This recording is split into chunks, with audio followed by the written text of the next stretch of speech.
So in this video, I want to show you how to adjust your figures for inflation, particularly how to adjust government spending figures for inflation. So in this case, UK military spending in millions of pounds. How can we adjust that for inflation to see the real change over time? Now, we've been talking about inflation over the last few weeks. Essentially, it's the effect of rising prices or dropping prices, changing how much your pound can buy you, or your whatever currency can buy you. So, for example, in 1960, your pound could have bought you perhaps more items of clothing than the same pound could have bought you in 1999, and again the same pound in £1 in 2016 would buy you less items of clothing or amounts of food than the same pound would have in 1970. So over time, typically currencies are able, the same amount of a currency, say £1, £2, is able to buy less goods as time goes on, and that's because inflation is making prices rise, and so your pound is able to buy you less stuff. And we obviously need to take that into account, that the UK may well have been spending £1,567 million on UK spending in 1955, on military spending in 1955, and a lot more, it seems, later on, 36445 million pounds spent on defence in 2015. But actually, this may purely be a product of inflation, in that the number looks a lot more, but they're actually buying the same amount of stuff. It's just that the currency has been inflated. The opposite can happen. In that you're in series of when you have deflation, your pound can buy you more in a later time period than it could earlier. So, for example, and this isn't historically accurate, in 1975, if there had been deflation, your 1975 pound would maybe be able to buy you more food than the same pound would have in 1972. In that case, prices would have deflated over time. Prices would have gone down, and therefore the effect would have been deflation in the currency. That's precisely the opposite of what was actually happening in the 1970s. So how do we take account, essentially, of inflation or deflation over time? Well, you need an index, and that index will either be the consumer price index, the CPI, which reflects the consumer's experience of prices of a range of goods. And if you watch the composite index, how to create a composite index video in Excel, you'll see us creating a very simple version of that, where we take the different prices of goods and factor them together. It could be the retail prices index, which just does it from the perspective of people selling stuff, so how much is actually how much different companies say they're selling their goods at. You can get other ones which are measuring the prices of particular types of goods. So, for instance, there's a breakdown of the CPI into kind of price of second-hand cars, number of different models that go into making that, or it could be from the producer's perspective, how much is it costing them to make different things. When we're talking about government expenditure, the one that we tend to use is something called the GDP deflator, and you can just type this into Google and you'll get the series for it. When I downloaded the file, it looks like this. So we didn't want this because this is the financial year. We wanted it by calendar year for this example. And this is the index. I ignored the percentage change in cash millions. I just took the GDP deflator index. Could tell it was an index because it had 2015 set as its base year. And all I did was take out the extract I needed from up to 2015 and place it next to our military expenditure here. So we've got an index. This is based at 100, and I've also got the raw data that we used in our project a couple of weeks ago for military spending in the UK. Now, the simple way to do this is to construct an index of UK military spending. So I'm going to construct a new column there. I'm going to call this UK military spending index, and you did this a couple of weeks ago. So our base year for our deflator series, our GDP deflator series, the thing that's going to tell us how much prices were going up or down, that's set to 2015. So it'd probably be a good idea to set our index for our UK military spending to 2015 as well. So I'm going to take the cell to construct an index. I'm going to open some brackets up and take the cell in B3. There we are, our first figure. And we're going to divide that by the cell in our base year, which was B63. Great. Close the brackets, and we multiply by 100 to get a nice index number. It's 4, so it's obviously low, and we just apply this down. We're expecting that because it was a long time difference. And so immediately I've made an error, and I'll leave this in the video so you can see that it's not just amateurs who make mistakes on this. All I've got to do is I haven't fixed the cell reference, have I, to B63 there. So I need the cell it to always be taking it from the base year. So I've fixed it using a $sign there. If I press enter, you'll still get 4, but when we apply down, we should get the correct number. Yeah, so that's great. And the reason we're at 100, even though the values are slightly different from the base year, is because actually, if we were to put the percentage, we'd see that actually, if I put the decimal places up, we'd see there was actually a very slightly less number. So this is rounded off, basically, is all I'm saying, is why we're getting some similar figures here. But that's okay. Excel, remember, knows behind this that it's rounded off. It knows what the real number is if we're going to use it in any calculations. So, okay then, so now we've got our index, but this isn't adjusted for inflation yet. So we need another index next to it for military spending that's going to be adjusted for inflation, which is the whole point of doing this. So we'll call that the real index UK military spending. And we should put our base year in for good practice really on both of these. So 100 equals 2015. Make some space. Now the way we adjust this index for inflation is we just simply divide this index number by the relevant index number for our deflator series over here, and then we times the result by 100, and that should be adjusted for inflation. So I'm going to take C3, typing things in lazily today, I need some brackets for my own help, and E3. The corresponding one over there, and then we're going to multiply that by 100.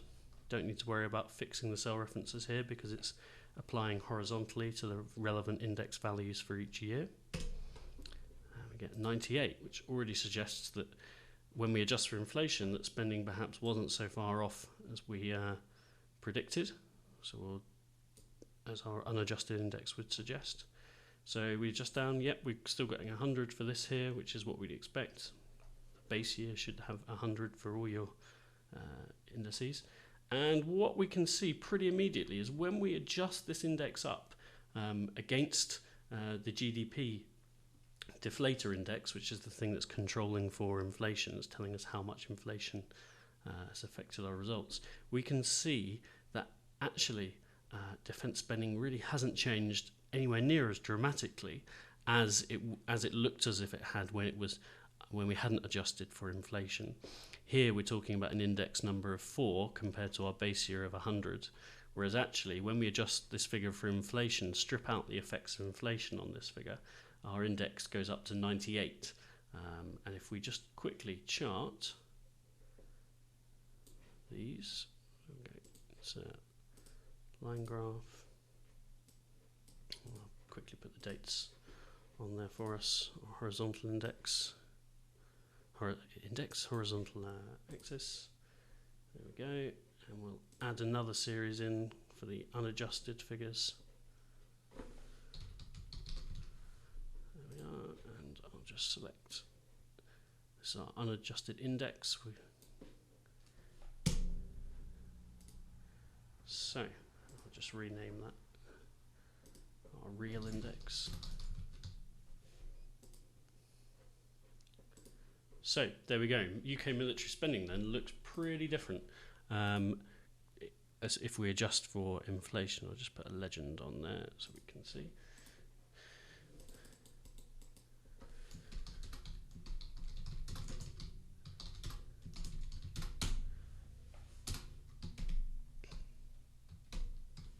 So this is from the perspective of an index that's set to 2015. And what we can see is if we constructed that index with unadjusted prices that hadn't taken effect of inflation, it would look like there was a massive increase in military spending in the UK. Whereas when we strip out the effects of inflation, we can see that yes, there was an increase in military spending in 1979, 1980, right through the 80s actually, and then a dip in the post-Cold War period, and then a resurgence as we saw when we looked at this the first time in 2001 onwards, really. Afghanistan and Iraq wars here probably accounting for much of this, and then a dip off after 2008, the financial crisis, etc. But this looks far lesser kind of degree of change over time, or volatility over time. Still notable, but much more stable than if we hadn't adjusted for inflation. So, key things to do then. Just get rid of that graph. You get your, the first thing you do is if you're using government spending, you need to get the figures for your GDP deflator, and it'll often say kind of at market prices afterwards. And the key thing is that this is already an index. It's already been based on the year, the base year, in this case 2015. So you should be able to see a value of 100 and very different down. And essentially what this is doing is it's saying that these numbers here are demonstrating the effect of inflation over time. And what we're then doing is we're taking our raw data about UK military spending, for example, or could be education spending, whatever.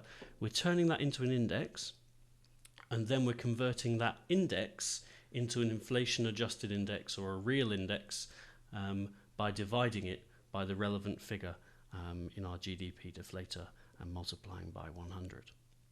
So hopefully you'll be able to use this as a kind of template in order to take in different bits of UK spending, government spending, could be US spending if you chose, if you managed to find out the GDP deflator for the US.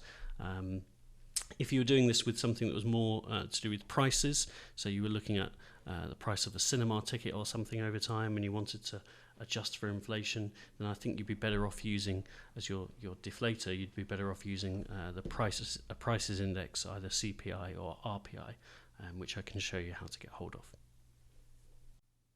So in a previous video, I've shown you how to adjust for inflation using, if we're thinking about adjusting government spending for inflation, using index numbers. So the idea being that you construct an index, you then use of your an item of expenditure, so military expenditure, and you then adjust that using a GDP deflator index or perhaps a prices index, a CPI or RPI. And I've shown you how to do that, and you end up with an adjusted index, series of index numbers which you can use to chart change over time. And that's fine, and many people prefer to show change over time using index numbers, but sometimes you simply want to know how much this figure would be if we were to express it adjusted for inflation for 2015. So in this case, how much military spending in 1955 in millions of pounds would be if we were looking at how many millions of pounds that would be in 2015, equivalent adjusted for inflation. So instead of expressing this as an index number, I'm going to show you very simply how to adjust your raw figures, if you like, and keep the millions of pounds as the units they're in, rather than an index based on a value of 100 as the base year. So the way we do this is fairly simple. This data should look familiar to you if you've watched the previous videos. So we've just got the GDP deflator, which is an index. It's an index number, so it's based, a series of index numbers, so it's based on 2015 as the base year, having 100, and then it's a measure of inflation, adjusted GDP, right the way back to 1955. This one's an index, and then over here in column C, we've just got the raw data for UK military spending for this period in millions of pounds. Okay, so this isn't an index, it's raw data about how many millions of pounds were spent by the UK government. So it's fairly simple to adjust this figure for inflation, and the way we're going to do that is divide the raw figure by the GDP deflator index for that year, and then we're going to multiply the results by the GDP deflator figure for our chosen year, which we want to express the prices in terms of. And in our case, we'll put that as 2015 to start off with. So open up a formula with equals, open some brackets. We can take the cell C3 and we're going to divide that by B3. Close the brackets, and we're going to multiply by the index value for our chosen year that we want to express prices in terms of. So that's in 2015 prices is going to be cell B63, which happens to be 100. It's our base year. And really, if we're going to apply this formula down, we want to lock off that final cell reference to keep it constant by having the $sign in there. Let's just check it's taken from the right place. Yeah, and we can press enter. So this is the inflation adjusted figure in millions of pounds now. It's not an index, it's just expressing how many millions of pounds it would have taken. That this is the equivalent of for 2015 prices adjusted for inflation, and we can apply that down and just check. Yeah, great. So it's using the correct cells. Perfect. Okay, and obviously 2015 prices adjusted for inflation should be the same as for 2015 prices should be exactly the same as the actual number we have for 2015 prices, and they're only slightly they are the same number. They're only appearing slightly different because here we've got it to 2 decimal places rather than rounding up. So that's great. And if we were to chart this, we should see that we have a similar shape change over time now to when we used our index numbers. Yeah, great. So we can see it's much less than we would have expected for the unadjusted index, and in fact, unadjusted figures. And we can see the comparison if I put that raw data we originally had in as a new series. Let's call it unadjusted. Select, give it the values of when we hadn't adjusted for inflation. There we are. You can already see it's going to work out and put the years in.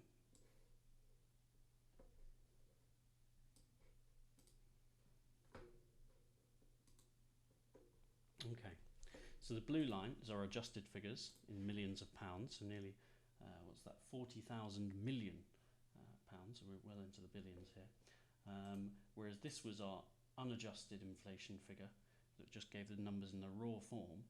And as we can see, that looks like there's been a huge change over time, whereas when we actually strip out the effects of inflation, we can see it's much more stable, although there are some interesting shifts at the end of during the Cold War period, coming to the end of the Cold War and then back up for the 2000s. So it's still interesting change over time. The key difference between this and the other video is this is in millions of pounds rather than an index number on a base year. Now, the interesting thing is, if you want to change which year you're expressing these as prices of, all you need to change about this formula is what you're timesing it by. So if we can say we wanted to know prices in terms of what price inflation, in 1977 prices, we take the cell reference here, which is B25, and change our formula accordingly. And this is now going to give us what each year's figure would be in terms of 1977 prices, and obviously this comparison then has changed your chart over, because you're now expressing things in what money was worth in 1977. In general, though, I would suggest that you express things in today's prices. So back to, just quickly adjust our formula back. There we are. So you're adjusting, you're timesing them by the 2015 deflator figure, and that's because we have an intuitive understanding, or a more intuitive understanding, of what 40,000 million pounds means in our money value today, rather than expressing it in terms of prices in 1977 or something. So normally choose the latest year you can if you want to express it in terms of today's prices. Okay.